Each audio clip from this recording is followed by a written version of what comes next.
reports containing mock executions, specifically forbidden by the Geneva Conventions. On November 12, 2006, two Marines allegedly videotaped themselves holding a knife to a detainee's throat and an M9 machine gun to the detainee's head.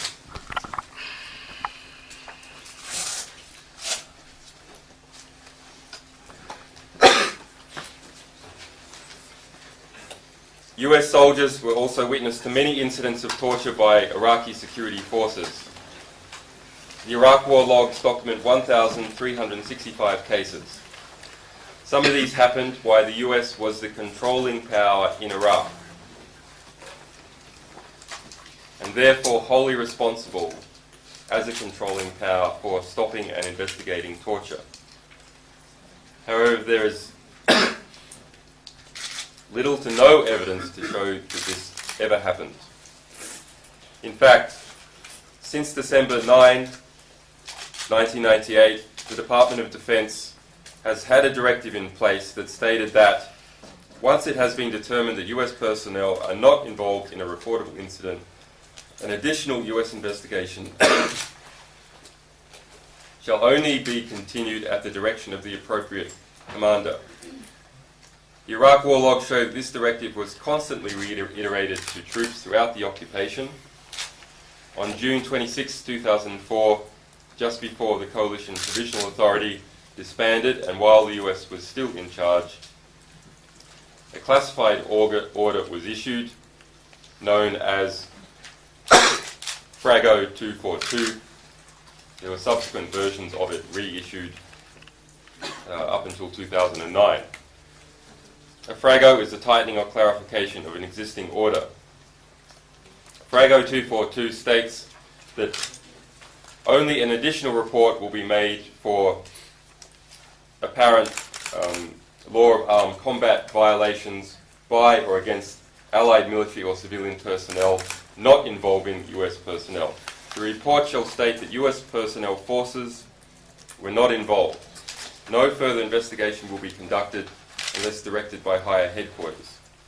However, there are no public records in this material or other material made public to our knowledge of any Iraqi personnel receiving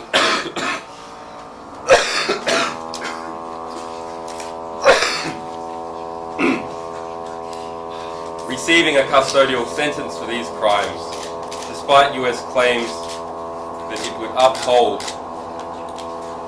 the human rights of the citizens of the countries that it was controlling.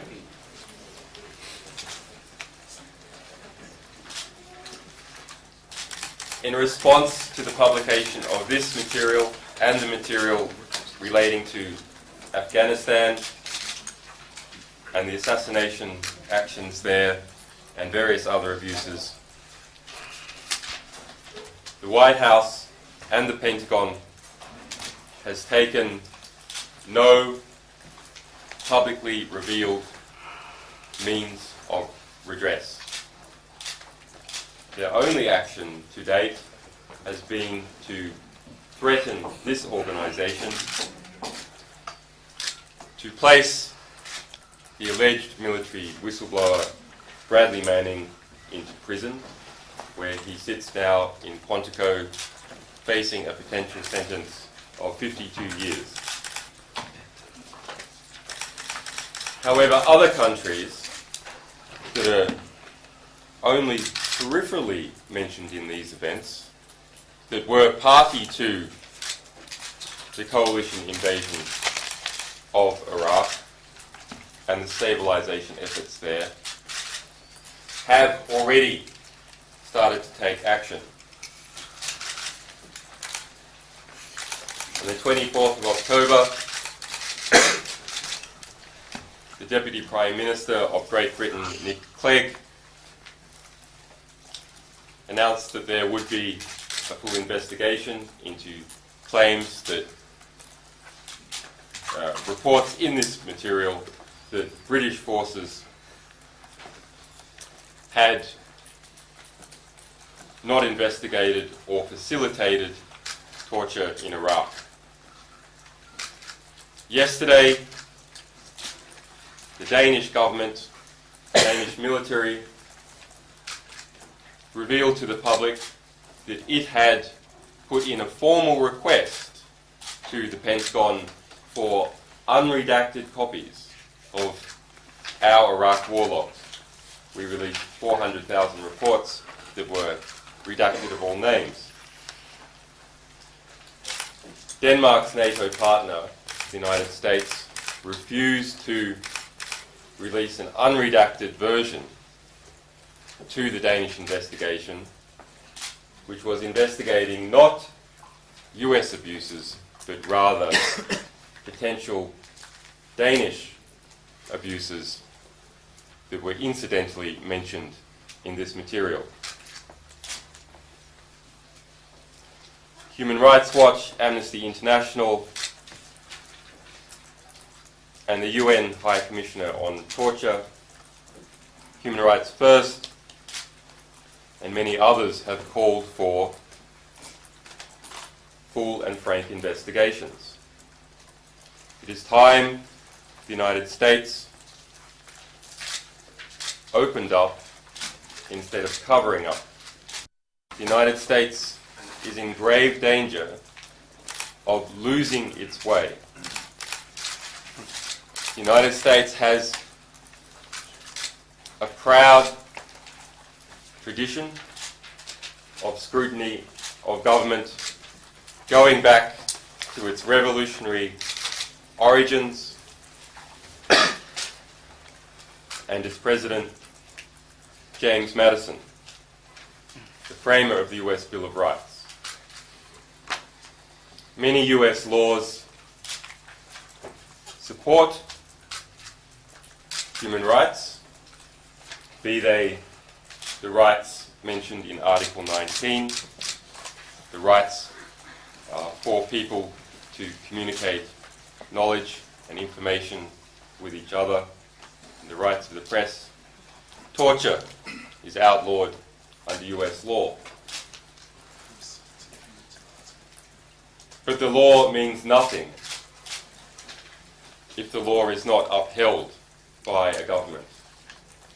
And in this case, we are seeing that laws in the United States are not being upheld by elements of the US government who are tasked to uphold them.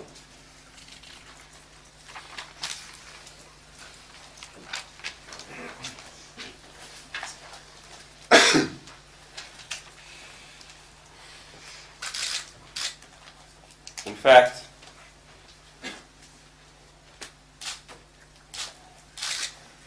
only 8 hours ago, we received knowledge that yet another person affiliated, in this case indirectly, with the revelations of these abuses, was detained by US agents, detained by the FBI, crossing the border from Mexico into the United States. That man had been visiting the US intelligence whistleblower Bradley Manning, who is alleged by some to have been involved in the revelations of these events. His computers were seized, but he was not charged or alleged to have been guilty of any crime. Thank you, Julian Assange. Maintenant, nous avons posé les questions. S'il vous plaît, vous donnez votre nom et le média que vous représentez.